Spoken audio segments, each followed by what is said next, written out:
Former President Donald Trump is on his way to Milwaukee tonight for the Republican National Convention, just 24 hours after he was shot during a campaign rally in Pennsylvania. Thank you for joining us. I'm Gerald Owens. And I'm Lena Tillett. In the last few hours, we've learned the names of the 3 Trump supporters who were also shot, one of whom died. We now know local law enforcement encountered the shooter on the roof just moments before he fired shots. And the FBI says they're investigating the shooting as an act of terrorism. Already, they say they've received more than 2,600 tips. We have team coverage of more reaction and analysis tonight as the focus turns to the Republican National Convention in Milwaukee and how yesterday's shooting could impact the 4-day event. We begin with Julia Benbrook, who's digging into the details of yesterday's tragic shooting and shares how convention leaders plan to ramp up security. Take a look at what happened. Terrifying moments at a campaign rally for former President Donald Trump in Butler, Pennsylvania, Saturday evening. A gunman perched on a nearby rooftop with what authorities say was an AR-style gun, opening fire on the crowd below and attempting to assassinate the former president. Trump's face bloodied as he's whisked away by Secret Service agents. It was certainly chaotic. But at the same time, initially people were, screaming, very upset, people crying, ducking. The FBI identifying the shooter as 20-year-old Thomas Matthew Crooks, a registered Republican from Pennsylvania. He was killed by the Secret Service. Trump taking to Truth Social on Sunday, thanking supporters and writing, quote, "It was God alone who prevented the unthinkable from happening. We will fear not, but instead remain resilient in our faith and defiant in the face of wickedness." After being cleared by doctors, Trump returning to his residence in Bedminster, New Jersey. Now the 45th president's attention shifts to the Republican National Convention in Milwaukee. Many wondering if Saturday's attack will change the tone of the 4-day event. The plans have not changed. We are all praying and thinking about the victims, and we'll have a convention very, very focused, moving towards the future of this country. I'm Julia Benbrook, reporting. And like we told you just minutes ago, we are learning more about the other people who were shot yesterday. Pennsylvania Governor Josh Shapiro says 50-year-old Corey Compertor was killed. Shapiro said the firefighter was at the rally with his wife and 2 daughters and dove to protect them with his body when he was shot. The governor said that he did speak with his wife. She also asked that I share with all of you that Corey died a hero. 57-year-old David Dutch and 74-year-old James Copenhaver were also injured in the shooting. They're in critical condition, but their vital signs have stabilized. Tonight, President Biden will address the nation about the shooting from the Oval Office. He spoke briefly this afternoon, saying he's calling for a swift investigation by the Secret Service and said there's no place in America for this kind of violence.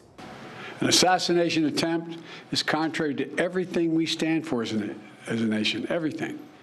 It's not who we are as a nation. It's not America. And we cannot allow this to happen. Unity is the most elusive goal of all. But nothing is important than that right now, unity. Again, President Biden will address the nation about the assassination attempt tonight at 8 o'clock from the White House.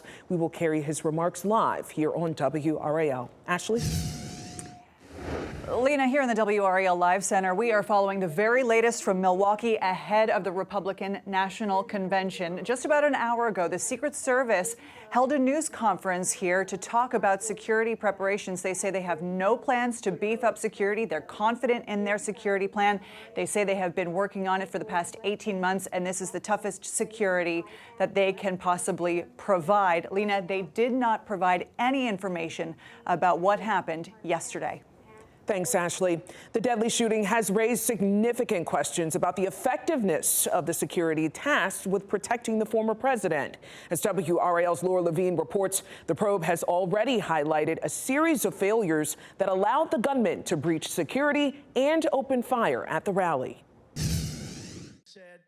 Secret Service now under fire after former President Donald Trump was shot at during his Pennsylvania rally. Good to respond effectively. That's the next step.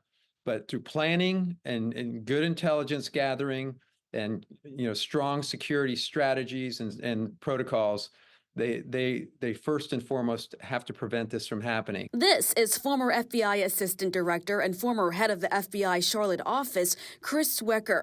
He calls the string of events a security breakdown from start to finish. You plan for everything to go wrong. And the planning phase of this seemed to have broken down because a 20-year-old was able to get on top of a building, crawl around with spectators watching and calling it out to the people nearby, the police nearby. They say, see something, say something. They said something. Security experts point out a fundamental failure in the pre-event planning and real-time monitoring. Swecker believes the perimeter should have been pushed out further, the roof covered, and says the response and the lack of quick communication to the detail on the podium could have been life-threatening. Their job is not to stand there and shoot it out. It's not to stand there and assess the situation. Their job is to get him out of the danger zone and on his way. And in fact, a little known fact is the Secret Service until yesterday has never fired their weapon in a protection detail to protect a protectee. A close call with this photo now shared around the globe, raising alarms. He ducked down very quickly, got low, but then he resisted getting off the podium. And that was his personality coming through. He recognized this was a moment, and he pulled his head up and he pumped his fist. Great moment for him, but the Secret Service should never have allowed that. While Trump rallies, size and exposure pose particular challenges, the future of how all large political events are held in the future is under the microscope. This will be studied, and this will be a lot of lessons learned, but it won't, maybe not quickly enough. But I think the point's been made. And I think the DNC, the RNC, and rallies going forward, you're probably going to see whoever's speaking on the podium in some sort of bulletproof plexiglass bubble. Laura Levine, WRAL News in Raleigh. That would be quite the sight. The FBI has confirmed there will be a thorough investigation to determine what happened and how the shooter was able to get into position in the first place. This investigation could take months and may lead to changes in security protocols and procedures. The Secret Service wasn't the only protective force there yesterday. Local law enforcement agencies also bear responsibility for keeping a high-profile visitor safe. WRAL's Carly Haynes is live outside the Wake County Sheriff's Office with how departments are trained to handle these events. Carly?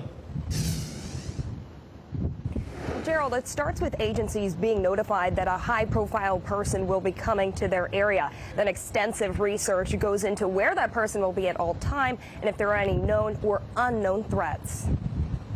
Deputies surround a VIP. When there's a threat, they run to their positions. This November training showed how the Wake County Sheriff's Office should protect a high-profile visitor to the Triangle. It was 4 days of close protection, keeping somebody safe, identifying and engaging threats, and getting our protectee out of the area. Led by the Diplomatic Security Service, it detailed the roles local agencies may have to take on: escorting, maintaining security checkpoints, or securing a building. Most high-profile people have their own protection. We're available and trained for support if they need assistance. Big names come to North Carolina often. Nash County Sheriff Keith Stone has taken steps so his deputies know what to do during rallies similar to Saturday's. I've just sent 2 of my members to the North Carolina Highway Patrol Executive Protection Program, and we're gearing up to send them out of state some other training. Preparation is the key to ensuring that we don't have a mishap. Local agencies, the force multiplier, aiding Secret Service in ways you can see and under the radar. And the Wake County Sheriff's Office is constantly looking for new training opportunities. They say as long as that high-profile person is in their area, it's their responsibility to keep them safe. Carly Haynes, WRAL News, live in Wake County.